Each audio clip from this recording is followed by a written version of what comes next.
एक तो सबसे पहले मैं उन शहीदों को श्रद्धांजलि देना चाहता हूं जिन्होंने कोविड का मुकाबला करते हुए अपनी जिंदगी दी है, और उन लोगों को जो इस महामारी का, कोविड के महामारी का शिकार हुए हैं। आज की प्रेस कॉन्फ्रेंस मैं इसलिए कर रहा हूं कि हमारी पार्टी में बड़ी गलत फहमियाँ जो हैं वो फैलाई जा रही हैं, और उन गलत फहमियों को आगे बढ़ाने में कुछ ऐसे लोगों का हाथ है जिन्होंने 72 साल कश्मीरियों की दलाली की है, और वो कांग्रेस के लोग जिस ढंग से इस पूरे इशू को लेकर कोई सीबीआई की इंक्वायरी की बात कर रहा है, कोई ये बातें कर रहा है, मैं समझता हूँ कि हमारे जो मंत्री जो कि यूनियन कैबिनेट में बैठे हुए हैं, प्राइम मिनिस्टर सेक्रेटरीट में बैठे हुए, पीएमओ ऑफिस में बैठे, वो बहुत बखूबी से, बहुत अच्छे ढंग से ये कार्य कर रहे हैं, और उस कार्य को आगे बढ़ा रहे हैं। लेकिन कुछ लोग अपनी राजनीति को आगे बढ़ाते हुए उनको बदनाम करने में लगे हुए हैं। मैं ये कहना चाहूँगा कि हमें उन लोगों की हरकतों को समझना होगा।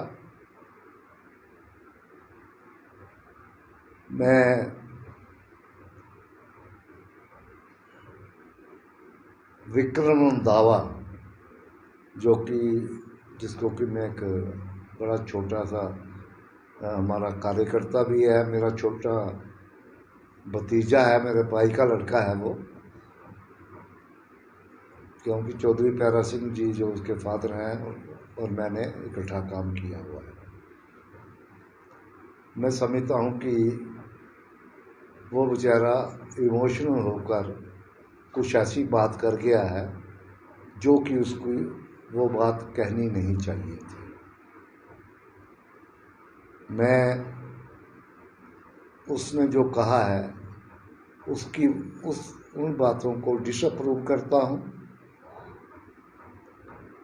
और ये जरूर कहना चाहूँगा पार्टी को कि आप समन्वय से जो काम चलता है उसको आगे बढ़ाने का काम हमारी पार्टी करे, क्योंकि इस पार्टी में कुछ ऐसे लोग आ गए हैं जो कल आए हैं पार्टी में, कभी नेशनल कॉन्फ्रेंस में थे, कभी कांग्रेस में थे, कभी शिवसेना में थे, और उन लोगों का ये एक धंधा बन गया है, उन लोगों का एक ये काम बन गया है कि बीजेपी की लीडरशिप को कैसे बदनाम किया जाए। इसलिए मैं सभी कार्यकर्ताओं को ये हाथ जोड़कर प्रार्थना करता हूँ कि हमने बड़ी मुश्किल से ये पार्टी बनाई। ये पार्टी पंडित प्रेमनाथ डोगरा की पार्टी है। ये पार्टी स्वर्गीय डॉक्टर श्यामा प्रसाद मुखर्जी अमर शहीद की पार्टी है। ये पार्टी पंडित प्रेमनाथ जी डोगरा जो हमारे वाणी रहे हैं जम्मू कश्मीर में भारतीय जनता पार्टी के, ये पार्टी उन लोगों के द्वारा बनाई गई है। मैं नहीं चाहता कि इस पार्टी को मैं डूबते हुए देखूं। कुछ लोग इसको डुबोने की कोशिश कर रहे हैं, उनका प्रयास जो है उसको हम सफल नहीं होने देंगे। और मैं ज़रूर कहूँगा कि हमको मिलके काम करना है, सबको लेकर आगे चलना है। मैं यही कहना चाहता हूँ कि कम से कम वो लोग ये समझे कि पथ का अंतिम लक्ष्य नहीं है सिंहासन चढ़ते जाना, सब समाज को लिए साथ में आगे है बढ़ते जाना। और जहाँ तक ये जो कोरोना का प्रकोप चल रहा है, हम सब को इस लड़ाई को, कोरोना की लड़ाई को इकट्ठे मिलकर लड़ना है। और मैं सभी कार्यकर्ताओं से ये कहना चाहूँगा, और ख़ासकर उन लोगों से जो कि अलूल जुलूल की बातें कर रहे हैं, कि जाकर उन डॉक्टरों का, उन फ्रंट वॉरियर्स का, नर्सों का, उन पुलिस के लोगों का, उनका मनोबल ऊंचा करने के लिए वहाँ पर जाएं और उनके साथ बैठकर इस काम को आगे बढ़ाएं।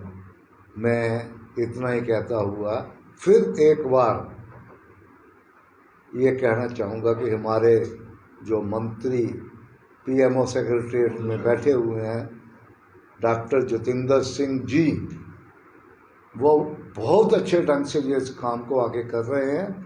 और दिल्ली में जो अपना वो रोल प्ले कर रहे हैं, उस रोल को मैं अप्रिशिएट करता हूँ।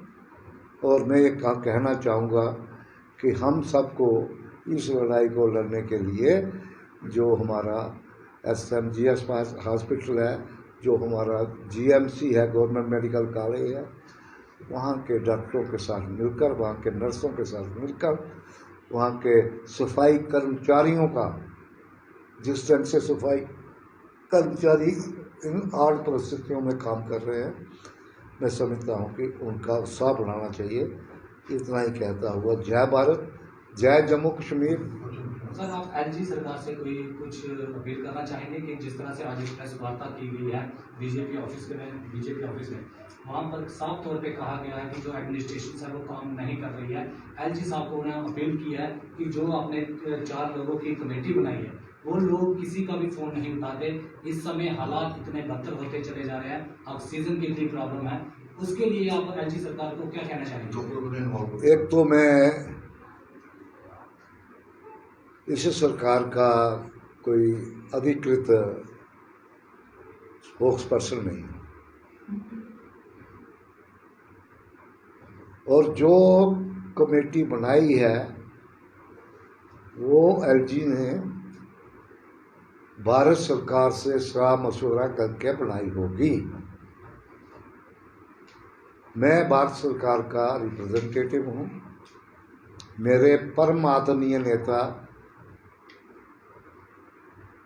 सबसे बड़े पीर और फकीर आदरणीय नरेंद्र मोदी जी जिस लड़ाई को लड़ रहे हैं, मैं परम आदरणीय मोदी जी के साथ हूँ। उनके हाथ मजबूत रहें और मोदी जी आगे बढ़ाएं बीजेपी को, तो फिर ठीक रहेगा। नहीं तो कुछ ऐसी राष्ट्रद्रोही ताकतें आगे आ गई हैं जो 74 साल तक जम्मू कश्मीर को लूटती रही हैं। आज वो कहते हैं मोदी जी को हिसाब दे, ये हिसाब मांग रहे हैं कांग्रेस के लोग और नेशनल कॉन्फ्रेंस के लोग। और वो लोग